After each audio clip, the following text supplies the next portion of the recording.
ပြည်တော်စုနယ်မြေနေပြည်တော်တွင်းရှိဟိုတယ်များမှမန်နေဂျာကြီးကြပ်ရေးမှုအဆင့်ရှိဝန်ထမ်းများအတွက်ခေါင်းဆောင်မှုနဲ့ဝန်ဆောင်မှုစွမ်းရည်မြင့်တင်ရေးတင်နန်းပုံပွဲခန်းနာကိုဒီကနေ့မနက်ပိုင်းကနေပြည်တော်အမရာပဲလစ်ဟိုတယ်မှာကျင်းပပြုလုပ်ရာအားကစားနဲ့လူငယ်ရေးရာဝန်ကြီးဌာနနဲ့ဟိုတယ်နဲ့ခီးသွွားလာရေးဝန်ကြီးဌာနပြည်တော်စုဝန်ကြီးဂျန်ဖန်တော်တောင်တက်ရောက်အမှာစကားပြောကြားရမှာနေပြည်တော်ရှိဟိုတယ်များအနေနဲ့လာရောက်တဲခိုတဲ့ဧည့်သည်များအားအဆင့်တန်းပြီးဝန်ဆောင်မှုကောင်းများကိုပေးနိုင်အောင်အဆင့်ဒီဇိုင်းစူးစမ်းကြရန်လိုအပ်ပါကြောင်းဝန်ဆောင်မှုပေးရမှာစနစ်တကျရှိစေဖို့အတွက်လူစွမ်းအရင်းမြစ်ဖွံ့ဖြိုးတိုးတက်ရေးဆိုင်ရာတင်နန်းများကိုတနိုင်ငံလုံးတိုင်းတာနဲ့ဝန်ကြီးဌာနကစီစဉ်ဖွင့်လှစ်တင်ကြားပေးလျက်ရှိပါကြောင်း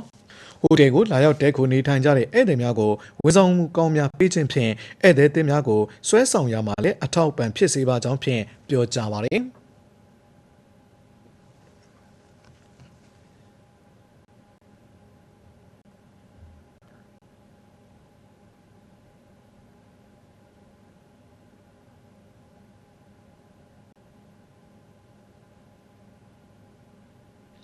အဲ့ဒီနောက်ပြည်တော်စုဝန်ကြီးကတင်နန်းနီးပြများအားအမတ်တရဂုဏ်ပြုလက်ဆောင်မှာပေးရခဲ့ပါတယ်။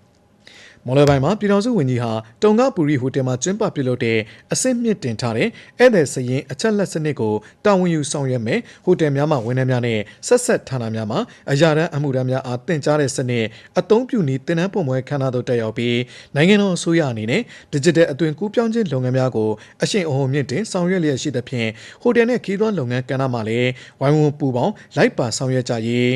ပြည်တွင်းပြည်ပခီးသည်များရဲ့နေစဉ်တဲခုနေထိုင်မှုအချက်အလက်များအားလွယ်ကူစွာသိရှိနိုင်စေရန်ရည်ရွယ်ပြီးဆောင်ရွက်ထားရှိတဲ့ဧည့်သည်စရင်အချက်အလက်စနစ်ကိုအစစ်မြင့်တင်ဆောင်ရွက်ပြီးဖြစ်တဲ့အတွက်အကျိုးရှိထိရောက်စွာလိုက်ပါသုံးစွဲကြရန်လိုအပ်ပါကြောင်းဖြင့်ပြောကြားပါတယ်။အဲဒီနောက်ပြည်တော်စုဝန်ကြီးကဧည့်သည်စရင်အချက်လက်စနစ်အသုံးပြုနည်းအားလက်တွေ့သင်ကြားပြသနေမှုအခြေအနေများကိုလေ့လာကြည့်ရှုပြီးအားပေးခဲ့တယ်လို့သိရှိရပါတယ်ခင်ဗျာ။